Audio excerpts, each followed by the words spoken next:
Guys, in this video we are going to see something called final. In my previous video I have shown you guys about static. Here we are going to see the final. Let's see what is final is. First I go to this class and type something. So I introduce some private variables. Let's say private. Okay, let's go here. Private integer sum. This is one of my variable, and another one is going to be my final variable. Private final integer number. Okay, now what does this final do is it doesn't change anytime. Like once you set the number to certain values, that's it doesn't change anytime. Now let's go ahead and see an application. So I created the final variable, that is number. Now I go here and create some method, public apples, and inside of this one I put a temporary variable x, and then inside of this one I'm going to equate number is equal to x. Number is equal to x. Okay, now I'm going to create another method, that is public void add. Here what we are going to do is we are going to create a number. We are going to equate the number, the big caps lock number. You can see I'm going to put a number for that, and we are going to add that one again and again and again, like add, and then we are going to equate that one to sum, and then add again, and we are going to see the results. So I put this equation for that, and then finally I create the last method, toString method, public string toString, and then with no argument, inside of the curly bracket we are going to put return string dot format sum is equal to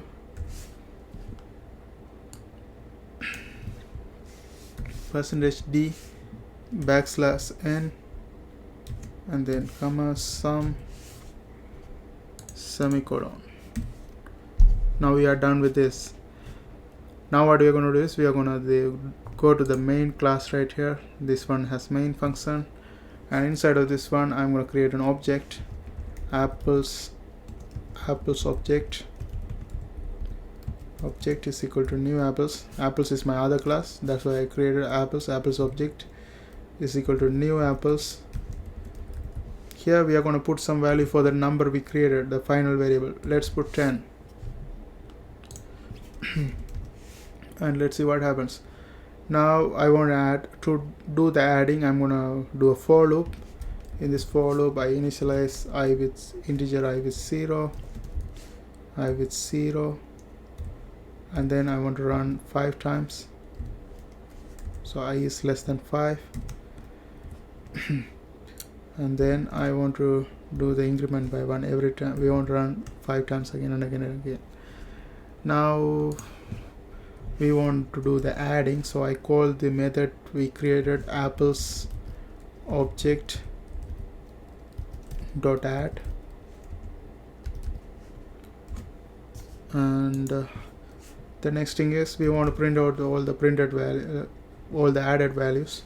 So to do that I put system.out statement, system.out.printf %s, and then apples object.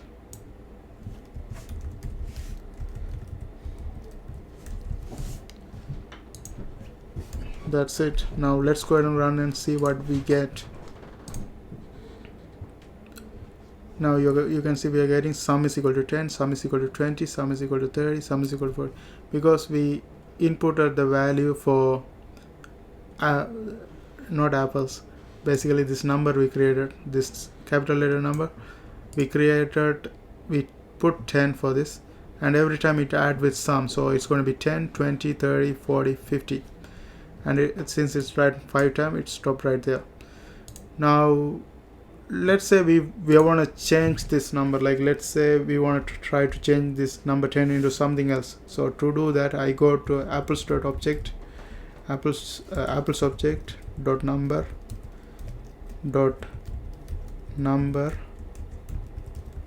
is equal to, let's put 20, let's say 14. Okay, and if I do that, you can see I am seeing an error message because I cannot do that.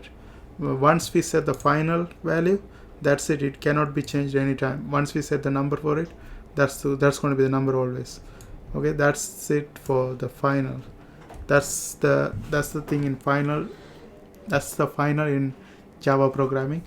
I hope you guys find this video helpful. Thanks for watching, and don't forget to subscribe my channel. See you guys on my next tutorial.